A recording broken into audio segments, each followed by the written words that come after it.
அனைவருக்கும் இனிய விநாயகர் சதுர்த்தி நல்வாழ்த்துக்கள். நம்ம ஹீரோவுக்கு பர்த்டே, அதுக்கான வேலைகள் எல்லாமே முதல் நாள்லேருந்தே ஸ்டார்ட் பண்ணியாச்சு.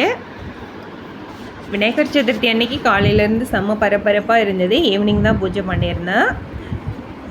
என்னோட வாங்க நீங்களும் பார்க்கலாம் எப்படி பூஜை பண்ணேன்னு. போன வருஷம் 5 அபிஷேகம் பண்ணியிருந்தேன். ரொம்பவே நல்லா சந்தோஷமாக இருந்தது. இந்த வருஷம் 2 அதிகமாகவே பண்ணியிருந்தேன். 7 அபிஷேகம் பண்ணியிருந்தேன். தண்ணீர் தான் வச்சு ஃபஸ்ட்டு அபிஷேகம் பண்ணிவிட்டு ஒவ்வொரு டைமும் மஞ்சள் குங்குமம் ஆரத்தி காமிச்சு அதுக்கப்புறம் நம்ம ஒவ்வொரு டைமும் பண்ணினா ரொம்பவே நல்லாயிருக்கும். ஃபஸ்ட்டு தண்ணீர், அதுக்கப்புறம் பால், அதுக்கப்புறம் விபூதி, பன்னீர், மஞ்சள் குங்குமம் லாஸ்ட்டாக. மஞ்சள் குங்குமம் லாஸ்ட்டாக தான் குங்குமம் அபிஷேகம் பண்ணியிருந்தேன். ரொம்பவே சூப்பராக இருந்தது. நல்லாவே பண்ணியாச்சு. தயிர்லேயுமே பண்ணியாச்சு.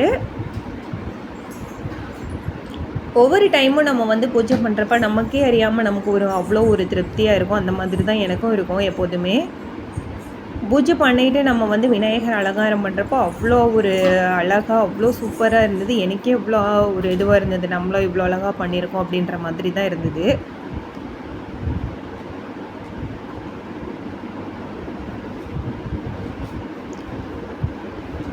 மஞ்சள் மட்டும் நம்ம கொஞ்சம் நிறைய எடுத்துக்கலாம். எப்போதுமே அந்த மாதிரி தான் மஞ்சள் அபிஷேகம் கொஞ்சம் நிறையவே எடுத்துக்கிறது. அதுக்கப்புறம் லாஸ்ட்டாக நம்ம குங்குமம் அபிஷேகம் பண்ணிவிட்டு திரும்ப நம்ம லாஸ்ட்டாக கொஞ்சம் தண்ணி ஊற்றி கழுவிட்டு அதுக்கப்புறம் விநாயகரை நல்லா ஒரு காட்டன் டவல் வச்சு தொடச்சிட்டு நம்ம மனையில் வச்சிடலாம்.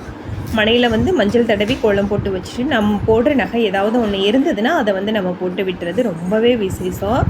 அந்த மாதிரி தான் எப்போதுமே நான் கிருஷ்ண ஜெயந்தியாக இருந்தாலும் விநாயகர் சதுர்த்தியாக இருந்தாலும் எந்த சாமி கும்பிட்டாலும் இந்த மாதிரி தான் செய்வேன். வெத்தலையில் பித்தளை பிள்ளையார் வச்சாச்சு. நம்ம பிள்ளையார்பட்டி ஹீரோவை வச்சாச்சு. அருகம்புல் வீட்டில் மாசி பச்சை இதெல்லாம் இருந்தது. அதையுமே நல்லா அழகாக கட்டி சூப்பராக வச்சாச்சு. பார்க்குறதுக்கே அவ்வளோ அழகாக இருந்தது. கொஞ்சம் சாமி ரூம் வாடகை வீடுன்றதுனால கொஞ்சம் நமக்கு கம்ஃபர்டபுளாக இல்லை. நான் வீடு கட்டுறப்ப கண்டிப்பாக பூஜை ரூம் சூப்பராக வச்சு கட்டுவோம். இந்த பாருங்க மஞ்சள் பிள்ளையார் வெத்தலையில் பிடிச்சி சூப்பராக வச்சுக்கிட்டாச்சு. ஜெவந்திப்பூ மஞ்சள் ஜெவந்தி தான் எடுத்திருந்தேன். கொஞ்சமாக பச்சரிசி வீட்டிலே இடித்து எல்லாமே என்னோடய கையாலே அவருக்கு செஞ்சாச்சு. வீட்டிலே பச்சரிசி இடித்து ஒரே கொஞ்சம் மாவுலேயே கவுனி அரிசி கொழுக்கட்டை, அதிலே கொஞ்சம் நாட்டு சர்க்கரை போட்டு கொழுக்கட்டை வச்சாச்சு. அப்போ சுண்டல் எல்லாமே சூப்பராக என்னையோட கையாலேயே அவருக்கு எல்லாமே செஞ்சு ரெடி பண்ணிட்டேன். எல்லாமே ரெடி பண்ணிவிட்டு நிலவாசலில் ஃபஸ்ட்டு விளக்கேற்றிட்டு அதுக்கப்புறம் தான் உள்ளே விளக்கேற்றிருந்தேன். பூஜை எல்லாமே பண்ணி முடிச்சுட்டு அவர் அழகாக ரெடி பண்ணிவிட்டு நிலவாசலில் ஃபஸ்ட்டு போய் விளக்கேற்றிட்டு வந்துட்டு அதுக்கப்புறம் தான் உள்ளே விளக்கேற்றிருந்தேன்.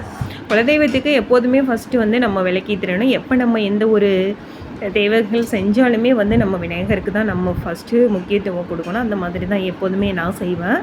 நீங்களும் அந்த மாதிரி கண்டிப்பாக செஞ்சு பாருங்கள்.